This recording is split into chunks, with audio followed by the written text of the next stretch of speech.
दोस्तों, शुक्रवार को कभी न करें 5 काम, खासकर सुहागिन महिलाएं जरूर देखें। और अगर आप व्रत रखते हैं तो इस वीडियो को अंत तक जरूर देखें। दोस्तों, मंगलवार, गुरुवार और शनिवार ही नहीं बल्कि शुक्रवार के दिन भी कुछ विशेष कार्य को करने की मनाही होती है, जिसके बारे में शायद कम ही लोग जानते होंगे। हिंदू धर्म में शुक्रवार का दिन धन की देवी मां लक्ष्मी का माना गया है। यह दिन मां को समर्पित है, इसीलिए इस दिन घर में सुख समृद्धि के लिए लक्ष्मी माता की विशेष पूजा अर्चना करने के साथ ही शुक्रवार का व्रत भी रखे जाते हैं। लेकिन अगर आप इस दिन कुछ ऐसे विशेष कार्य को करते हैं तो इससे धन का नाश होने की संभावना हमेशा रहती है। जानिए मान्यताओं के अनुसार शुक्रवार के दिन कौन से कार्य नहीं करने चाहिए। और अगर आप शादीशुदा हैं तो यह वीडियो जरूर पूरा देखें। दोस्तों, नंबर 1, धर्मशास्त्रों के अनुसार एक स्त्री का जीवन तभी सफल होता है जब शुक्रवार के व्रत रखें, क्योंकि स्त्री को लक्ष्मी का रूप माना गया है। भले ही आप व्रत रख सके, परंतु महालक्ष्मी की पूजा हर शुक्रवार को आपको करनी ही चाहिए। मान्यताओं के अनुसार देवी लक्ष्मी का पूजन करने से धन से जुड़ी तमाम परेशानियां दूर हो जाती है और एक शादीशुदा महिला का जीवन सफल हो जाता है। वहीं धार्मिक मान्यताओं के आधार पर महालक्ष्मी के साथ साथ भगवान विष्णु तथा भगवान गणेश की पूजा भी करनी चाहिए। नंबर 2, माता लक्ष्मी को पक्षियों से अति प्रेम है। पक्षियों को दाना खिलाने से व्यक्ति के कर्ज कम होने लगते हैं और कई सुखों की प्राप्ति होती है। दोस्तों, नंबर 3, खासकर शुक्रवार के दिन जब आप पूजा कर रहे हो तो और अचानक से वहां पर छिपकली आपको दिखाई दे जाए तो इसे बड़ा ही शुभ माना गया है, क्योंकि छिपकली को महालक्ष्मी का प्रतीक माना गया है। इसीलिए पूजा घर में छिपकली का होना बेहद शुभ माना है। शुक्रवार के दिन अचानक से छिपकली आपके ऊपर गिर जाए या फिर शुक्रवार के दिन सपनों में छिपकली आपको दिखाई देने लगे तो समझ जाइए महालक्ष्मी की कृपा आपको प्राप्त होने वाली है। यह संकेत बताते हैं महालक्ष्मी आपके घर में अपना आवास बना चुकी है। दोस्तों, नंबर 4, शुक्र ग्रह को प्रेम का प्रतीक माना गया है। शुक्र ग्रह अगर कमजोर पड़ जाए तो सुखी वैवाहिक जीवन नष्ट हो जाता है। व्यक्ति की बुद्धि काम करना बंद कर देती है, यहाँ तक कि किसी गंदे कारणों की वजह से पति पत्नी में तलाक हो जाता है। और शुक्र अगर मजबूत हो तो व्यक्ति रंग से राजा हो जाता है। पति पत्नी में प्रेम बाद हमेशा बना रहता है। दोस्तों, नंबर 5, ऐसी मान्यता है कि शुक्रवार के दिन कभी किसी को चीनी नहीं देना चाहिए, क्योंकि ऐसा करने पर शुक्र ग्रह कमजोर होता चला जाता है और जीवन में सुख समृद्धि धन वैभव सब खत्म हो जाता है। दोस्तों, नंबर है, शुक्रवार के दिन उधार पैसा लेने से या किसी को उधार देने से घर की लक्ष्मी चली जाती है। खासकर शुक्रवार को पैसों का लेन देन इन अवस्थाओं में कभी न करें, इससे महालक्ष्मी नाराज हो जाती है। खासकर शुक्रवार के दिन घर में अच्छे से साफ सफाई करना चाहिए, माता लक्ष्मी बहुत प्रसन्न होती है। दोस्तों, नंबर 7, शास्त्रों के अनुसार महालक्ष्मी ने स्वयं विष्णु से कहा था, जिस घर में नारी का सम्मान होगा तो वहां पर सदैव मेरा वास होगा। शुक्रवार के दिन कन्याओं महिलाओं बा किन्नरों का अपमान कभी नहीं करना चाहिए। वैसे तो कभी किसी का अपमान नहीं करना चाहिए। दोस्तों, नंबर 8, घर में अचानक से काली चींटियां गोल आकार बा लंबी लाइन बनाकर अगर चलती देखें तो बड़ा ही शुभ माना गया है। शास्त्रों में बताया जाता है कि ये महालक्ष्मी के आने का संकेत है। ऐसे में आप चींटियों को कुछ न कुछ मीठा पदार्थ खाने को अवश्य डालें, यह धन आने का संकेत है। दोस्तों, नंबर 9, शास्त्रों के अनुसार माना गया है कि किसी भी व्यक्ति को घर में हीरा लाने से पहले अपने शुक्र ग्रह की स्थिति को जरूर देख लेना चाहिए। अगर शुक्र मजबूत हो तो घर में हीरा लाना चाहिए, नहीं तो हीरे के बुरे प्रभाव के कारण शुक्र ग्रह आपको बर्बाद कर सकता है। आप उल्टा कंगाल हो सकते हैं, क्योंकि हीरे का संबंध सीधे तौर पर शुक्र ग्रह से होता है। और अगर सुख और मजबूत हो तो आपको राजा बनते देर नहीं लगेगी। दोस्तों, नंबर 10, शुक्रवार के दिन हटा भी नहीं खाना चाहिए, क्योंकि इस दिन भक्त जन मां संतोषी के व्रत भी रखते हैं। खासतौर से स्टेज का ध्यान रखें। दोस्तों, शुक्र ग्रह को मजबूत करने के लिए करें ये उपाय। अपने भोजन को जूठा करने से पहले गाय माता को खिलाएं।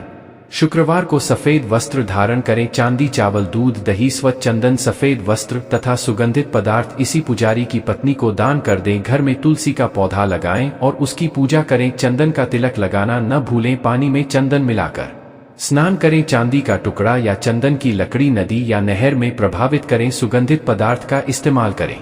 शुक्रवार के दिन व्रत रखें। इस दिन खीर बनाना न भूलें और इसे को और गरीबों को खिला दें। शुक्रवार के दिन सफेद गाय को खिलाना चाहिए। अंधे व्यक्ति को सफेद वस्त्र एवं सफेद मिष्टान का दान करें। शुक्रवार के दिन वह दूध से स्नान करना चाहिए। आप थोड़ा दूध पानी में डाल सकते हैं शुक्रवार के दिन स्नान कर स्वच्छ कपड़े पहने झाड़ू कब लगाए। सबसे पहले तो इस बात का ध्यान रखें कि झाड़ू लगाते वक्त यानी कि किसी भी तरह की बात करते समय झाड़ू न लगाएं। दूसरी बात, झाड़ू को पैर नहीं लगाना चाहिए। कभी अगर गलती से पैर लग जाए तो तुरंत मां लक्ष्मी से क्षमा मांग ली। और झाड़ू लगाते समय ध्यान रखना चाहिए कि झाड़ू को लात मारने पर मां लक्ष्मी रुष्ट होकर घर से चली जाती है। शास्त्रों में कहा जाता है कि मासिक धर्म के दौरान झाड़ू को छूने पर पाप लगता है और घर में दरिद्रता, लंबे समय तक गरीबी, जीवन कष्टकारी और घर में राहु केतु का वास हो जाता है। ऐसा हर महिलाओं को करने से बचना चाहिए क्योंकि झाड़ू में माता लक्ष्मी का वास होता है। ऐसे में झाड़ू छूना उचित नहीं माना गया है क्योंकि इससे झाड़ू पवित्र हो सकती है। दोस्तों, झाड़ू सूर्य देव यानी कि जब पहली पहली धूप पड़ रही हो उस समय झाड़ू लगाना चाहिए, यानी सुबह की पूजा से पहले घर की साफ सफाई और झाड़ू पोछा हो जाना चाहिए। और सूर्यास्त के समय झाड़ू पोछा करना बहुत ही अशुभ माना गया है। गलती से भी सूर्यास्त के बाद झाड़ू न लगाएं, यह आने वाले समय में बुरे दिन के आगमन का संकेत होता है। ऐसा माना गया है कि अगर किसी कारण सूर्यास्त के बाद घर में झाड़ू लगाने की जरूरत पड़े तो उस मिट्टी को घर के बाहर नहीं करना चाहिए, इससे घर की लक्ष्मी घर से बाहर चली जाती है। मिट्टी को अगले दिन ही बाहर करें। दोस्तों, बहुत से लोग होते हैं जो सोने से पहले घर में झाड़ू लगाते ही के घर साफ होना चाहिए ताकि सुबह उठते ही गंदगी न दिखे, लेकिन यह तो गलत बात है। इस तरह बस अंधेरे में झाड़ू दीपावली की पहली रात लगाते हैं क्योंकि इस समय हम दीप दिखा आते हुए लक्ष्मी देवी को बाहर करते हैं। इसीलिए रोज रोज इस विधि से झाड़ू न लगाएं। दोस्तों, कभी भी किसी भी समय झाड़ू लगाने की आदत को छोड़ दें। अगर आपको लगता है कि घर बहुत गंदा हो जाता है जिसके कारण आपको नींद नहीं आती तो घर को अवश्य साफ करें, परंतु किसी साफ कपड़े से घर की सफाई कर सकते हैं।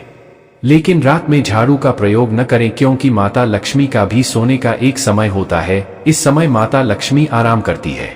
दोस्तों, झाड़ू को कब नहीं लगाना चाहिए? घर में दीप जलाने के बाद यानी कि पूजा होने के बाद, खाना खाने के बाद या घर के सभी व्यक्ति बाहर चले गए हो तो ऐसे में उनके ठीक झाड़ू न लगाएं। उनके कार्य सफल होने की संभावना हो सकती है, इसीलिए उनके जाने के 1 घंटे बाद झाड़ू लगाना चाहिए। इसी तरह घर आए मेहमान के तुरंत बाद भी झाड़ू न लगाएं। घर में मेहमान आए हों तो झाड़ू नहीं लगाना चाहिए। घर में किसी के चीखने पर झाड़ू न लगाएं। घर में अगर कोई रो रहा हो या मन में क्रोध, गुस्सा, चिड़चिड़ाहट में आकर झाड़ू न लगाएं, इससे देवी लक्ष्मी क्रोधित हो जाती है और घर में उल्टा दरिद्रता का वास हो जाता है। झाड़ू लगाते समय मन में किसी भी प्रकार की शंका नहीं होना चाहिए, इससे झाड़ू पवित्र हो जाती है। दोस्तों, आप जानते हैं कि इस कोने से झाड़ू शुरू करनी चाहिए। सबसे पहले ईशान कोण यानी उत्तर पूर्व दिशा की ओर झाड़ू लगाते हुए शुरू करना चाहिए और घर के सभी हिस्सों में झाड़ू लगाना चाहिए। हमेशा याद रहेगी, घर के पूजा कक्ष में झाड़ू नहीं लगाते, सिर्फ एक साफ कपड़े से पूजा घर को साफ करते हैं। दोस्तों, झाड़ू कहाँ रखें? झाड़ू को हमेशा छुपा कर रखें। झाड़ू को ऐसी सुरक्षित स्थान पर रखें जहां आपकी खुद की नजर भी न पड़ती हो। घर आए मेहमान या बाहर से आए लोगों की नजर से झाड़ू को हमेशा छिपी रहना चाहिए। झाड़ू को भूल से भी ईशान कोण में न रखें क्योंकि देवी देवताओं का स्थान माना गया है। झाड़ू रखने का सबसे अच्छा स्थान दक्षिण पश्चिम माना गया है। झाड़ू को घर में पूजा मंदिर में नहीं रखना चाहिए। हॉल में 100 रुपए के नीचे, रसोई घर में और बेडरूम में या पलंग के नीचे कभी न रखें, इससे उल्टा घर में गरीबी वास करती है क्योंकि ऐसी अवस्था में झाड़ू के नीचे आ जाती है। ऐसा कभी न करें। झाड़ू को हमेशा दरवाजे के पीछे या किसी कोने में या झाड़ू के लिए कोई बॉक्स आदि बनवा सकते हैं। झाड़ू को जूते रखने वाले स्थान पर नहीं रखना चाहिए। झाड़ू के मुख्य द्वार के पास कभी ना रखें। झाड़ू को खड़ा करके भी नहीं रखना चाहिए, इससे माता में घर से बाहर चली जाती है। झाड़ू को गीला कभी न करें, बहुत ही अशुभ माना गया है। वास्तु शास्त्र में गीली झाड़ू घर में बर्बादी लाती है और कई बीमारियां प्रवेश करती है। दोस्तों, झाड़ू कब खरीदे? शनिवार के दिन झाड़ू खरीद सकते हैं। झाड़ू शुक्ल पक्ष में नहीं खरीदना चाहिए, झाड़ू को कृष्ण पक्ष में खरीदना चाहिए। अगर किसी झाड़ू का प्रयोग कई दिनों से न हो या बहुत पुरानी झाड़ू हो तो उसे हटा देना चाहिए, घर में नहीं रखना चाहिए। पुरानी झाड़ू हटाने के लिए भी शनिवार का दिन उचित है। टूटी फूटी झाड़ू घर में न रखें, इसे हटा दी फिर तुरंत नई झाड़ू घर में ले आए। दोस्तों, अगर आप किराए के घर में रहते हैं और नया घर किराए पर लेते हैं या नए घर में प्रवेश कर रहे हो तो पुराने झाड़ू को पुराने घर में छोड़कर न आए। जिस झाड़ू को आपने लक्ष्मी मानकर इतना आदर सम्मान के साथ प्रयोग किया, जिसे आपने घर की लक्ष्मी की तरह पूजा और उसे छुपा कर रखा, उस लक्ष्मी को पुराने घर में ही छोड़ना उचित नहीं है। ऐसा होने पर लक्ष्मी पुराने घर में ही रह जाती है और नए घर में परेशानी आने की संभावनाएं बढ़ जाती है। दोस्तों, गाय माता को झाड़ू से कभी नहीं मारना चाहिए। किसी भी जानवर आदि छिपकली वगैरह को झाड़ू से नहीं मारना चाहिए, लेकिन जानवर को भगाने के लिए भी झाड़ू का प्रयोग न करें। पोछा लगाने वाले पानी में 5 चम्मच सादा समुद्री नमक मिलाना चाहिए। इससे किसी भी नकारात्मक ऊर्जा को कम किया जा सकता है। मां लक्ष्मी की कृपा पाने के लिए ब्रह्मा मुहूर्त यानी कि सुबह के 3 से और 5 के बीच किसी भी मंदिर में 3 झाड़ू गुप्त दान करना चाहिए। गुप्त दान करने के बाद इस बारे में आप किसी को नहीं बताएंगे। झाड़ू दान करते समय उसे कोई भी नहीं देख पाए। इस तरह दान करने के लिए 3 झाड़ू आप पहले ही दिन खरीदे। किसी शुभ दिन या किसी पर्व पर झाड़ू दान करना और भी शुभ माना गया है। प्रेम से बोलो जय माता लक्ष्मी।